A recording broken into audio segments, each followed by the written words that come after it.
다 해라. 그러나 이거 한 가지만은 하지 말아라. 인간으로 하여금 무엇인지 다 할 수는 없게 만드신 것이지요.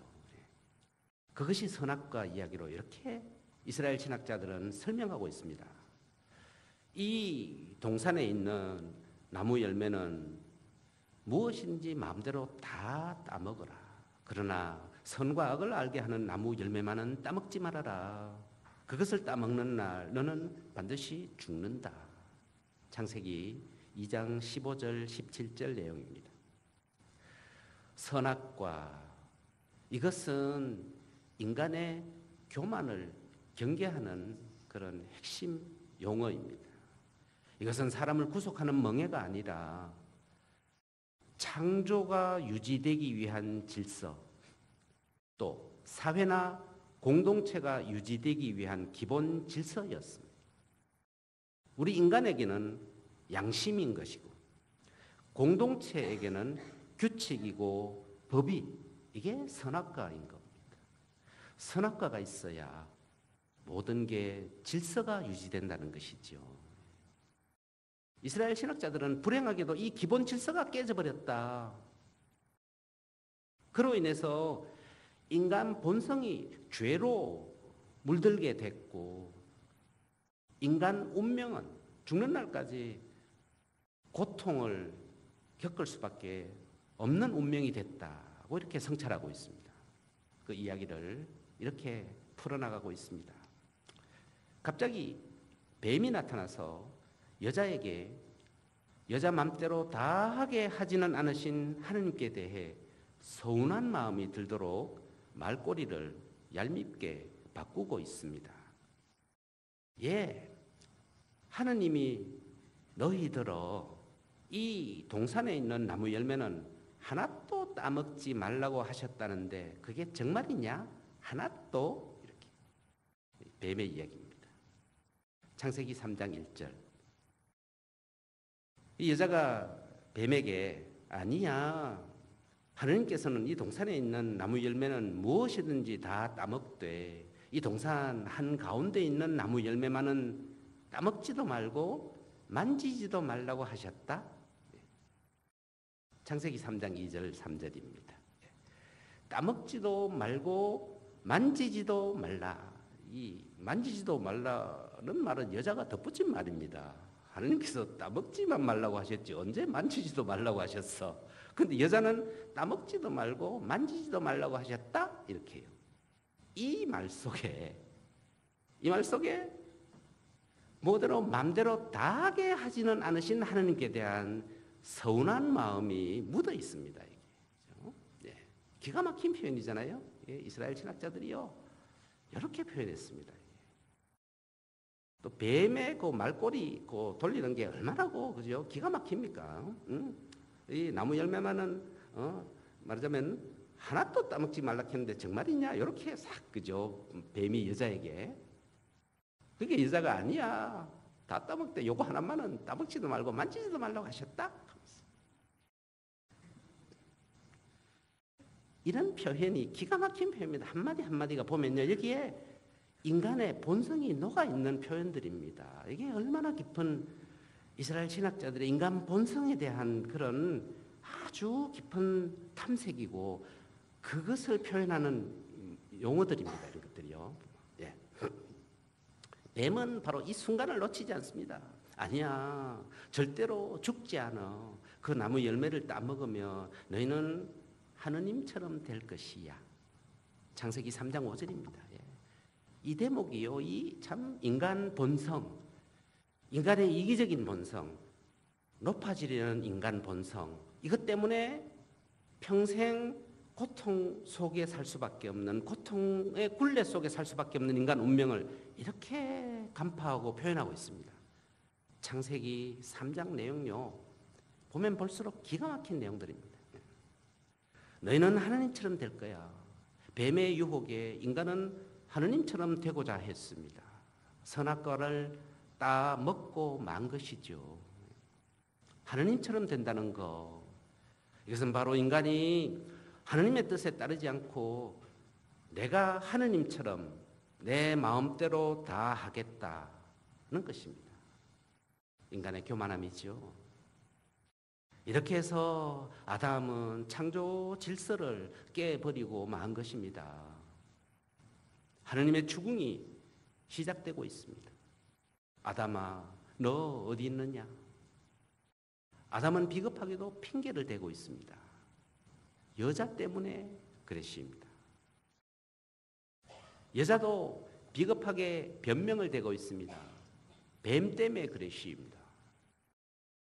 이렇게 해서 핑계와 변명은 아담으로부터 물려받은 우리 인간 후손의 유산이 되었습니다. 우리 인간은 자기 실수와 부족함을 솔직히 인정하지 않고 자꾸만 핑계와 변명을 대고 감추고 싶어 하게 되었습니다. 그냥 이것저것 둘러대지 않고 제가 잘못했습니다 하면 끝날 것을 그 말 한마디를 끝까지 못하는 게 우리 인간 운명이 되었습니다. 높은 사람이건 낮은 사람이건 젊은 사람이건 나이 든 사람이든 체면과 자존심, 부끄러움 때문에 오늘도 우리는 핑계거리와 변명거리를 찾는 신세가 되었습니다. 이제 징벌이 차례로 내려지고 있습니다. 한마디로 고통이었습니다. 창조 질서를 파괴한 인간성, 죄로 물든 인간성 위에 고통이 선고되고 있습니다. 아담에게는 노동의 고통이 선고되고 있습니다. 너는 죽도록 고생해야 묵고 살리라. 그래서 묵고 살기가 그렇게 힘든 모양입니다. 여자에게는 혹독한 출산의 고통이 선고되고 있습니다. 너는 죽도록 고생하지 않고는 출산하지 못하리라. 그래서 출산할 때 그렇게 힘든 것 같습니다. 그리고 마침내 가장 큰 고통인 죽음이 선고되고 있습니다. 너희는 흙에서 난 몸이니 흙으로 돌아가리라. 너희는 먼지이니 먼지로 돌아가리라. 창세기 3장 16절에서 19절 내용입니다.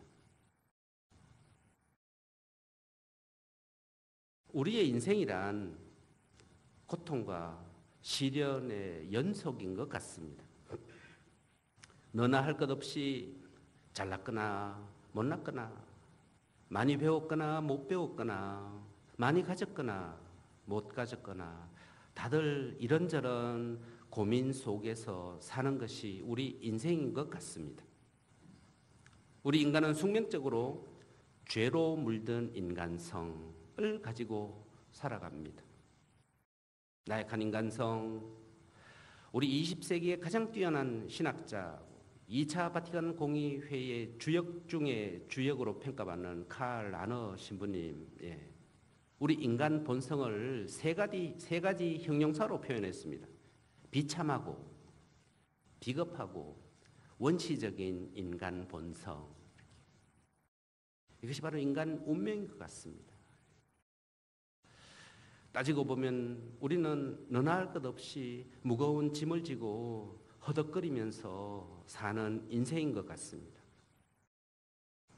그러기에 굳건하기가 참 어렵습니다. 감정의 변화가 심하고 불안하고 처음에 결심도 퇴색되고 욕심과 집착을 버리기도 자존심을 버리기도 그렇게 어렵습니다. 사람들은 저마다 바쁘게 정신없이 살지만 참된 행복이 무엇인지는 깊이 성찰하지도 못하고 그저 부초처럼 왔다 갔다 살다가 어느 날 죽음 앞에서야 인생의 허무함을 깨닫는 사람들이 참 많습니다. 일본 전국시대 오랜 혼란을 끝내고 이제 250년 평화 막부 시대를 연 일본의 장군 도쿠가와 이에야스라는 사람이 있습니다. 일본은 오랜 그 작은 군소국 약 270개 군소국가로 나뉘어져 있어서 끊임없이 분쟁, 분란을 일으키다가 처음으로 일본 천하를 통일한 사람이 바로 토요토미 히데요시입니다. 1590년입니다. 토요토미 히데요시는 임진난을 일으켰고 8년 후에 이제 병사 죽게 됩니다. 이 혼란한 일본 사회를 다시 재통일해서 이제 1868년 명치 유신까지 250년 동안 이제 그 막부 시대를 연 도쿠가와 이에야스, 그 혼란한 시대를 살았고 이제 평화의 시대를 연 아주 그 과도기에 있었던 일본 장군인데요. 참는데 달인이었습니다. 마지막에 죽기 전에 이런 말을 남겼습니다. 인생은 무거운 짐을 지고 먼 길을 가는 것과 같다. 결코 서두르지 말지어다. 부자유를 일상사로 여기면 그리 부족한 것이 없는 법. 마음에 욕망이 일어나거든 공공했을 때를 생각하라. 참고 견딤은 무사장구의 근원이요.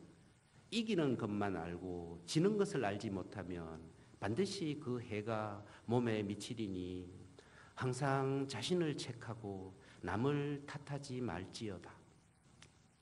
도쿠가와 이에야스가 남긴 마지막 유언과도 같은 말입니다.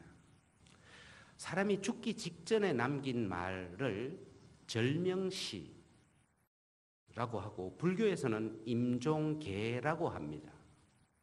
예수님께서 남기신 절명시 다들 아시지요? 엘리 엘리 레마 사박타니, 저희 하느님 어찌하여 저를 버리셨나이까.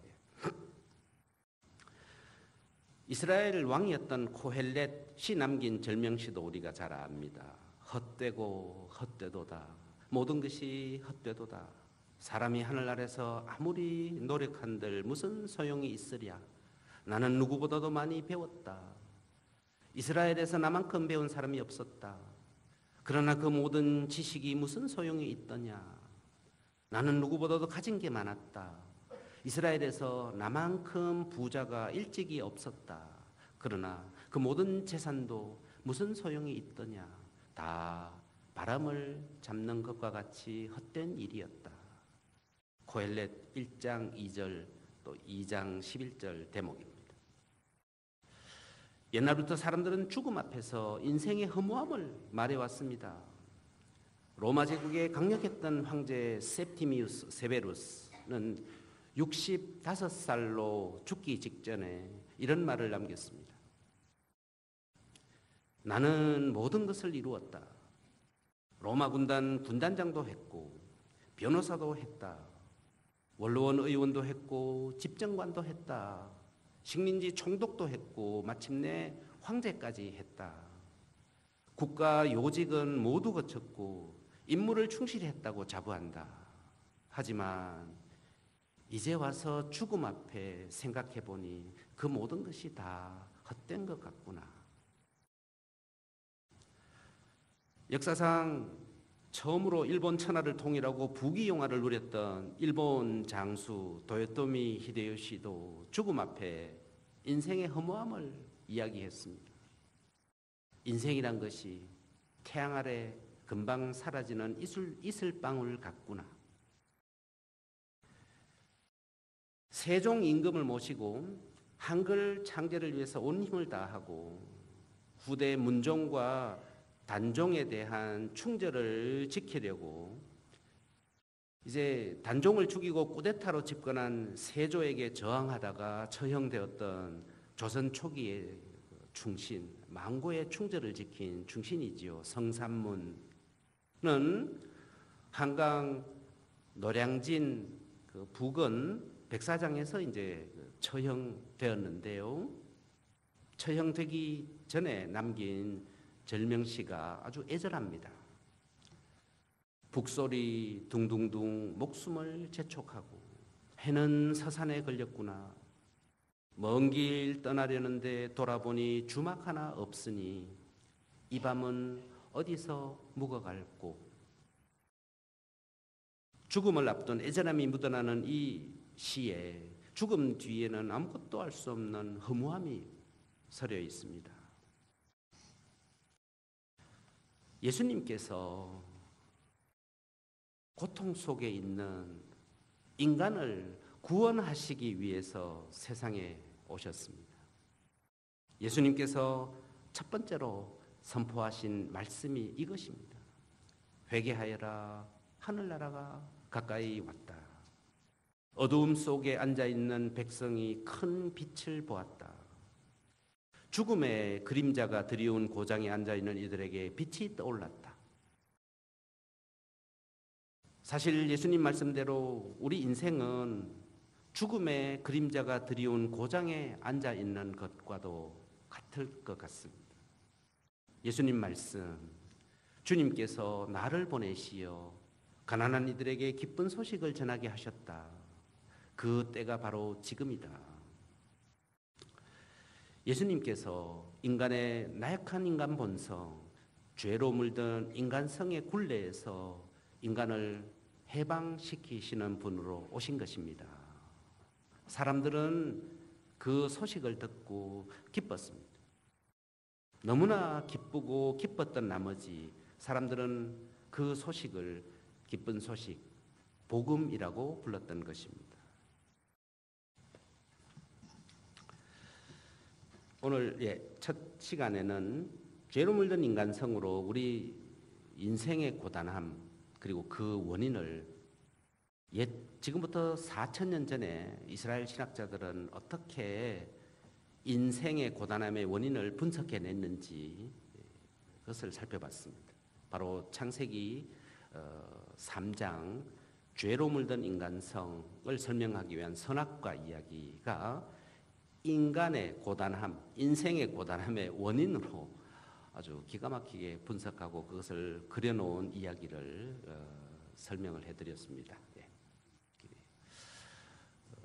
사실 우리 인생의 고단함의 그 원인을 바로 인간은 태어날 때부터 이런 죄로 물든 인간성, 이기적인 본성, 높아지려는 이 교만한 본성, 이것을 신학적인 말로 바로 원죄라고 합니다. 누구나 태어날 때부터 이런 인간 본성, 이기적인 본성을 태어나기 때문에 누구나, 그래서 죽는 날까지 이 참 고통을 벗어나기 힘들다는 것이죠. 이것이 바로 이스라엘 신학자들이 분석했던 인간 본성입니다.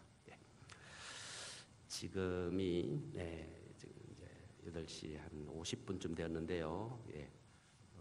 한 10분 정도만 그 브레이크 타임을 잠시 갖고 그지 10시에 바로 어제 9시에 바로 제 2강이 구약 역사와 이제 구약 성경에 대해서 그렇게 바로 하도록 하겠습니다. 잠깐만 쉬셨다가 바로 2강이 하도록 하겠습니다. 감사합니다.